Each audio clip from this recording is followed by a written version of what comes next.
পরম শক্তি প্রকৃতি এ হলো এই সংসারে সব থেকে বেশি শক্তিশালী।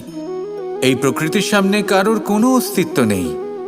এই প্রকৃতি আমাদের জীবন যাপনের জন্য অসংখ্য সম্পদ প্রদান করেছেন, আর তার সাথে এই বিষয়টার দিকেও বিশেষ যত্নবান হয়েছেন যে আমরা যেন এর মোহজালে ফেঁসে না যাই।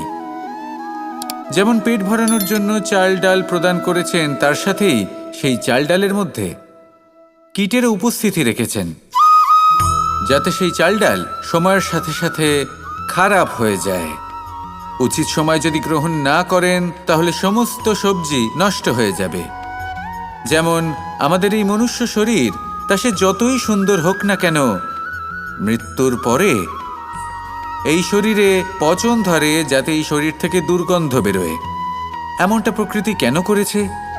যাতে আমরা যত শীঘ্র সম্ভব সেই দেহের অন্ত্যেষ্টিক্রিয়া করতে পারি, তাকে বিদায় জানাতে পারি, আর তাকে পঞ্চমহাভূতে বিলীন হতে দিতে পারি। প্রকৃতি যেটা করছে সেটা অনুচিত নয়। প্রকৃতি এই কারণে এমন করে যাতে আমরা কর্মবন্ধনে আবদ্ধ থাকি, মোহর বন্ধনে নয়। যেমন ধরুন এই শস্য, ধরুন আপনি চেষ্টা করছেন এই শস্য পেতে এবং আপনার জীবনে সেই শস্য আপনি লাভ করছেন অত্যাধিক মাত্রায়, তাহলে তা ভোগ করুন আর বাকি শস্যটা সবার মধ্যে ভাগ করে দিন, যাতে অন্যেরও পেট ভরে তাতে।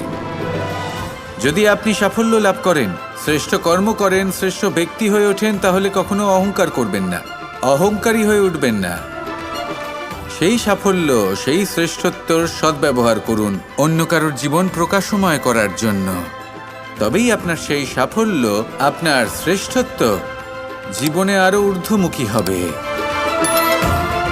সবার শেষে আমরা সবাই পঞ্চমহাভূতে বিলীন হয়ে যেতে চলেছি। উচিতভাবে এই জীবনের সদ্ব্যবহার করুন, কর্মের সাথে জড়িত থাকুন, এই প্রকৃতির পথপ্রদর্শন মানতে থাকুন, আর আমার সাথে ভালোবেসে বলুন রাধা রাধা। মানুষের জীবনে স্বচ্ছতার একটা আলাদা গুরুত্ব আছে। যদি আপনি নিজেকে স্বচ্ছ রাখেন তাহলে আপনার নিজেরও ভালো লাগবে, সামনের ব্যক্তিরও ভালো লাগবে, একটা অন্যরকম প্রভাব পড়বে। কিন্তু একজন শ্রেষ্ঠ ব্যক্তি কিভাবে হয়ে ওঠা সম্ভব? যার মধ্যে গুণ আছে, শিক্ষা আছে, শুভ চেতনা আছে, যিনি সৎকর্ম করেন। কিভাবে হব সেই ব্যক্তি যার মধ্যে জ্ঞান আছে? শুধুমাত্র স্বচ্ছ থাকলে তো তা হওয়া সম্ভব নয়। প্রথমে আপনাকে বুঝতে হবে যে মানুষের মধ্যে চারটি মূল তত্ত্ব আছে। প্রথম হলো তার শরীর, যার দ্বারা উনি যে কোনো কর্ম করে থাকেন।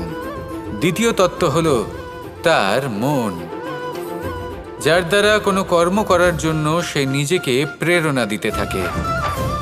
তৃতীয় তত্ত্ব হলো বুদ্ধি, যে কর্ম আমরা করতে চাই, যে লক্ষ্যে আমরা পৌঁছতে চাই, সেটা আমরা কিভাবে কোন পথে করব সেটা স্থির করা যায় বুদ্ধি দিয়ে।